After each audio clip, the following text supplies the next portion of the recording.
Bom dia, gente! Vamos para mais uma aula de arte.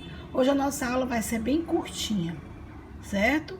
Nós estamos aí abrindo as cortinas, falando sobre o teatro, sobre a literatura brasileira, sobre o teatro do século XIX, certo? Então, hoje nós vamos falar de um repertório cultural brasileiro. Nós vamos falar de Flávio de Carvalho. Quem foi esse homem? Quem foi Flávio de Carvalho? Ele foi um dos figurinistas e cenógrafos brasileiros mais importantes. Ele viveu entre os anos de 1899 e 1973. Então, ele estava sempre aberto a experimentar. Ele era um homem à frente da sua época. Ele trabalhou como arquiteto, como engenheiro, como dramaturgo, como pintor, desenhista, escritor, filósofo, músico. Meu Deus, que homem era esse? Enfim, ele era um artista completo, um artista de muitas habilidades, de muitos talentos. Essa imagem aí que vocês estão vendo é exatamente do senhor Flávio de Carvalho. Ele escreveu um dos mais importantes trabalhos dele, que foi escrito em 1933, chamado O Ballado do Deus Morto. Então dá para a gente sentir, que ele era um homem que estava sempre à frente da época dele. Então Flávio de Carvalho considerava essa peça, O Ballado do Deus Morto, uma verdadeira experimentação de cenário, figurino, dicção dos atores, iluminação e som. Eu grifei essas palavras, cenário, iluminação e som, para lembrar a vocês que nós já vimos isso no nosso vídeo anterior, que a gente falou de cenário, que a gente falou de palco, que a gente falou de som, de iluminação, que era exatamente a sonoplastia, a iluminação do palco. Então, quando ele fez esse Ballado do Deus Morto, tiveram muitas críticas nessa peça de teatro. Ele criticava quem? Ele criticava a sociedade vigente. O que é isso? A sociedade da época, Então, ele propôs um texto teatral que levasse o público a refletir sobre os valores da época, em relação às diferentes formas de pensar, às diferentes formas de viver, que não fosse baseada em uma religião, como era antigamente.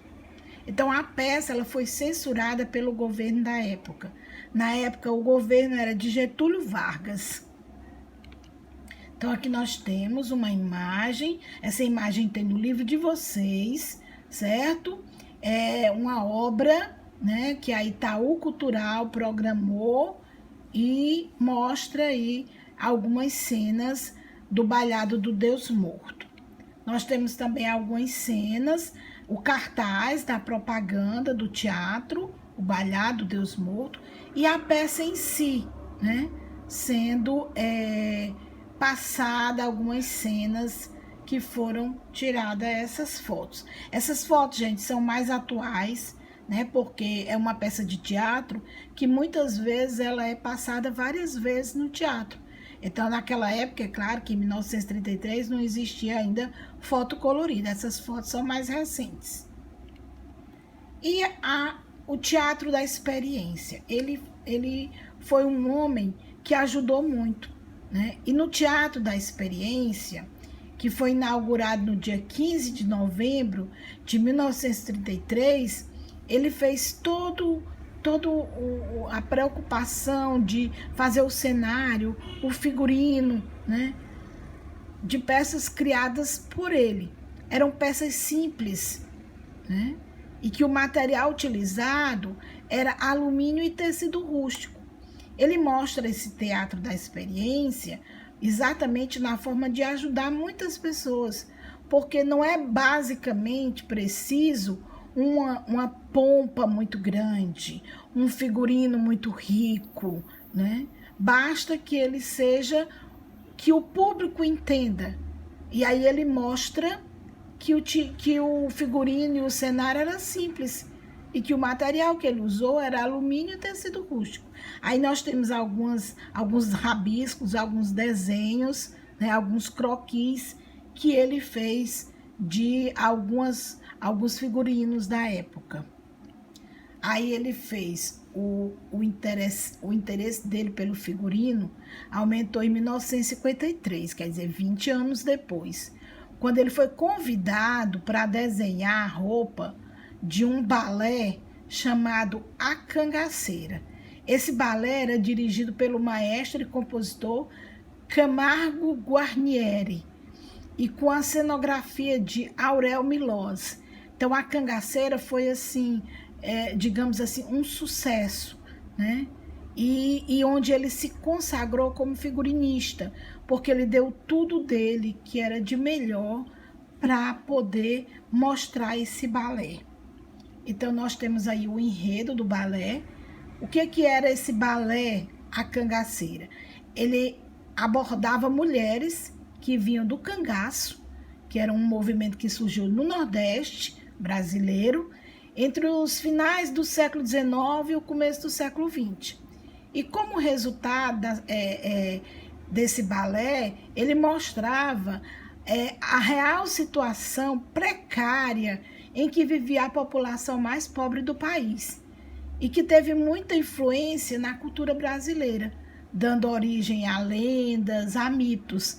Mais uma vez, ele mostra, né, a essência das suas criações e por que ele resolveu participar desse enredo, né?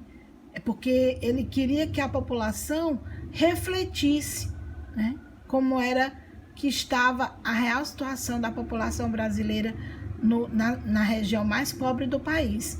Era uma forma, através do balé, dele mostrar essa realidade. Aí nós temos aí outros figurinos feitos por Flávio de Carvalho, né? Nós temos lá, aquele lá mais ao fundo, foi usado pelas bailarinas do cangaço, né? Era a mulher do povo. Essa outra também, mais diferente, mas também eram figurinos que foram usados no balé A Cangaceira. Eram as roupas populares, as roupas que as mulheres usavam. Aí nós temos aí alguns figurinos que durante as danças as bailarinas rodopiavam muito e aí aumentava bastante o volume das saias, que até hoje são usadas por as quadrilhas, por os balés que se apresentam no Brasil afora. Então hoje nós encerramos. Obrigada, nós vamos fechar as cortinas com essa apresentação, né, bem a nossa cara, que é o teatro e as festas juninas, mostrando um figurino de cangaceiro. Muito obrigado e vamos às nossas aulas.